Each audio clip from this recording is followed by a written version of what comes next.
Prezados irmãos, a paz do Senhor. Já estamos na segunda lição do terceiro trimestre de 2023, cujo título da lição, A Promessa de Jesus de Outro Consolador. Lição do dia 9 de julho de 2023. Estamos aqui nesta oportunidade para fazermos a lição diária de segunda-feira, que diz Lucas 24, 49. E eis que sobre vós envio a promessa de meu Pai.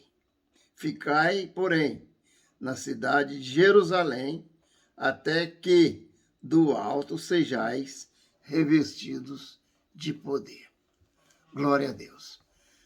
Que, irmãos, nós temos uma palavra-chave. Recebereis a promessa, do Pai.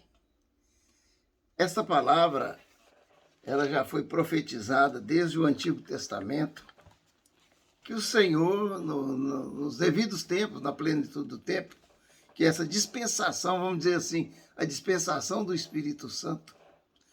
Então, o próprio Jesus, ele prometeu que enviaria o Consolador, conforme já estudamos na primeira lição, mas que a virtude, o poder do Espírito Santo seria concedido à igreja, a todos aqueles que creem. E essa virtude, ela se deu no batismo no Espírito Santo. Então, essa promessa, ela relaciona-se ao batismo no Espírito Santo.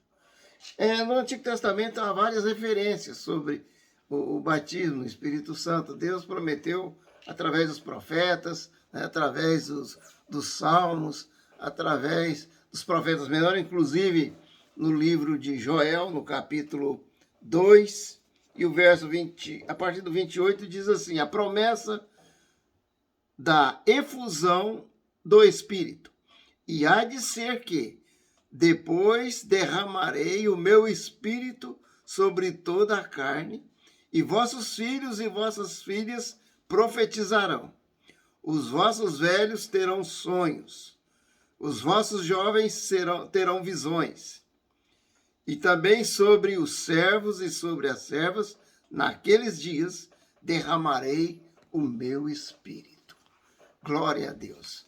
O Senhor, ele não faz nada sem antes avisar os seus servos, os seus profetas. E a promessa, ela se cumpre no seu tempo. Então, Jesus, ele instruiu aos seus discípulos, quando estava sendo assunto aos céus. Ele disse, em Atos, no capítulo 1, e o verso 8, que diz assim: mas recebereis a virtude do Espírito Santo, que há de vir sobre vós, e ser-me-eis testemunhas, tanto em Jerusalém, como em toda a Judéia e Samaria, e até os confins da terra. Jesus, então, ele instruiu aos seus discípulos para que fossem para Jerusalém, para receber a virtude do Espírito Santo. E aproximadamente ali de 11, 12 dias, que estavam ali os discípulos no cenáculo, diz a Bíblia que estavam todos assentados, no mesmo lugar. E de repente veio um som, como de um vento veemente e impetuoso, que encheu toda a casa. E foram vistos línguas como que de fogo sobre a cabeça de cada um. E começaram a falar em outras línguas, conforme o Espírito lhes concedia que falassem. Aleluia. Ali nós vemos, irmãos, a promessa de Deus sendo cumprida naquele dia. E os discípulos, cheios do poder de Deus, então saíram para as ruas de Jerusalém e começaram a pregar com poder, com virtude, a virtude do Espírito Santo, conforme diz aqui, com poder, Vem de virtude, dínamo, capacitação, poder, convicção, ousadia, para pregar a palavra de Deus. Então, o batismo no Espírito Santo é essa virtude que o Senhor, ele proporciona aos seus servos para que realize a obra de Deus sobre a terra. Começando de Jerusalém, de toda a Judéia, Samaria e até os confins da terra. Né? Então, a palavra, né, nesse poder, nessa virtude, chegou até nós aqui na América, no Brasil, e se difundiu por todo o mundo. E mais de 2000 anos, a igreja, ela milita, né, nesse poder do Espírito, e conforme Jesus disse, as portas do inferno não prevalecerão sobre a minha igreja. Porque o Espírito é que detém o inimigo, né, da igreja, o inimigo de Deus, do povo de Deus. Então, enquanto está o Espírito aqui, na igreja, detendo a operação maligna do inimigo, a igreja ela continua trilhando vitoriosamente no poder do Espírito Santo. Oh, aleluia, glória a Deus. Então, irmãos, o Espírito Santo, ele, quando o crente ele é batizado, então ele tem um poder, né? Um poder, vamos dizer assim, sobrenatural, um poder excelente, uma virtude poderosa para testificar do nome do Senhor, para pregar com ousadia a palavra de Deus, né? Para glorificar o nome do Senhor através do idioma celestial que o Espírito concede a cada um que fale, como essa evidência do batismo no Espírito Santo. E o crente ele recebe dons espirituais e se manifesta, né, os dons espirituais na vida do crente. E o crente ele realiza a obra do Senhor com sucesso, né, com ousadia, com prontidão no poder de Deus. Louvado seja o nome do Senhor. Então nós vemos, irmãos, que a palavra de Deus se cumpriu, né? E eis que sobre vós envio a promessa de meu Pai. Então o Senhor, ele é fiel nas suas palavras. Muitas promessas de Deus já têm se cumprido, igual já se cumpriu o batismo no Espírito Santo, a vinda do Espírito Santo para